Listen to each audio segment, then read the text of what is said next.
Hello, I'm Amy Zawi with the Jerusalem Connection Red Alert Report for Wednesday, November 20th. Who's in your corner?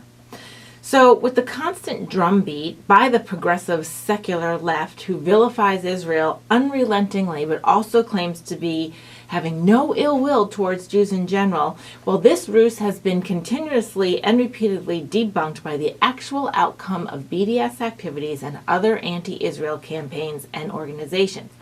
BDS stands for Boycott, Divest, and Sanction, and it is a political, economic, educational, and PR campaign to starve Israel off of the world stage.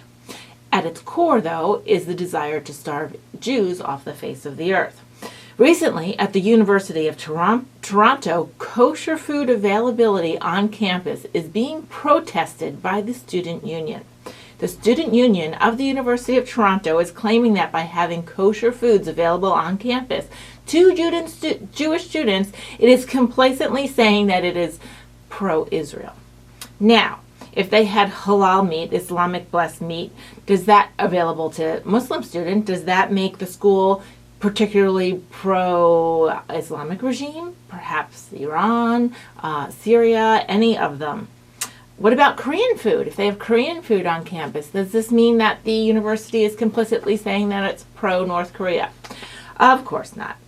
If the anti-Israel contingent is to make the claim that they are not anti-Jew, simply against the policy of the Israeli nation state, how can they protest the religious and cultural dietary standards of any given people as attached to that nation state's government? Well, they can't. And those who say they are keeping this separation are in some sort of brain fog. The Graduate Student Union of the University of Toronto sent a letter to the Jewish Halal group on campus saying that their activity to promote and expand kosher food available on campus for the Jewish students is against the will of the student union, whom, by the way, voted to endorse BDS activities on campus back in 2012. The Jewish on-campus group did issue a statement noting that this is another illustration of how Jewish students suffer personally from the supposed anti-state position that the student union is taking, making it, in reality, anti-Semitic and not just anti-Zion. The student union is unable to separate the individual Jewish student from the nation state located in the Middle East. And by definition, in all working definitions of anti-Semitism, this completes that. Meanwhile, at Columbia University in New York City, a tenured professor is endorsing terrorist violence against the state of Israel. Professor Joseph Massad gave a speech at the Palestinian Center just recently and argued not for a peaceful two-state solution, but instead for Israel to cease to exist. Massad has a history of mischaracterizing and even lying about the history and situation of the Middle East. In fact, he penned a letter to the Wall Street Journal saying that Zionists partnered with Nazis in the 1930s and early 40s to expel Jews from Europe and to remove them to be in the British Mandate. This, of course, is fictitious, but then again, it is accepted and unchallenged while Professor Massad continues to hold his position at a prominent, expensive, world-renowned university where he has access to students, I'm assuming, on a daily basis.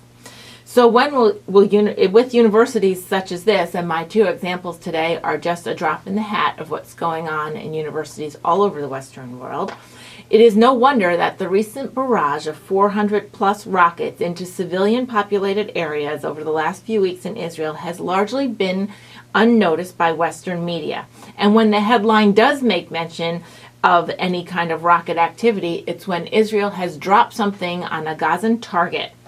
And the headline often omits any context of this was a direct retaliatory strike, but instead makes it seem like Israel just simply found a target and went for it, and of course it must have been inside a civilian population.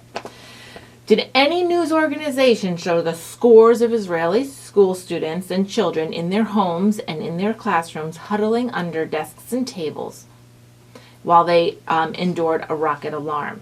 No American or Western town would ever tolerate even one or two rockets wafted onto their children without a swift and definitive way to stop it. And yet Israel is to take it on the chin while professors claim that Israel is racist and oppressive. Moreover, keep in mind that Palestinian or these bombs coming out of Gaza are not really A-rated equipment. Amnesty International recently showed pictures and reported on a bomb hitting a high-rise in Gaza, a civilian location, and attributed that to Israel targeting civilians. But the reality of the situation is that it was Gaza's own rocket and it misfired and landed on its own people. The goal here was for Amnesty International, which is ironic, to continue their bias against the state of Israel. So who is in Israel's corner? Well, this week I did see a lot of activity showing support on social media for Israel. Clint Eastwood came out with a barrage on Twitter in defense of Israel. Jay Leno's solidarity statement with Israel, a quote he released some time ago, has been recirculating. His quote is about the old story that Israel is being Pursum the bully while being surrounded by Gazan militants. The mere fact that it is so efficient on defending itself makes the world perceive that somehow Israel has the upper hand, which of course is not the case. Ray Charles comments that after decades of performing around the world, Israel is where he felt the most loved and accepted. So much for a racist nation. Other celebrities have come out over the years to support Israel. Just a few of them include Roseanne Barr, John Bon Jovi, Madonna, Howard Stern, Joan Rivers, Adam Sandler, Kelsey Grammer, Sarah Silverman, Arnold Schwarzenegger, Minnie Shriver, Alan Sorkin, and John Voight. The list goes on, but this is just a few. Now, I'm not trying to endorse celebrities as a source of where to get our political philosophies or our ideas from, but I do want to point out when we see influencers reveal a truth and support it, I want to make that known because these celebrities do have an influence on the population. Now, Israel and the Jewish people do have the solidarity of Christian Zionists worldwide. But I do think it's good to take note of other influencers as they align themselves with the truth and justice of what is really going on, while so many lies and distortions and fundamental hate is directed towards a specific group of people, particularly the Jews and their representative state, Israel. Shavua Tov. Have a great week.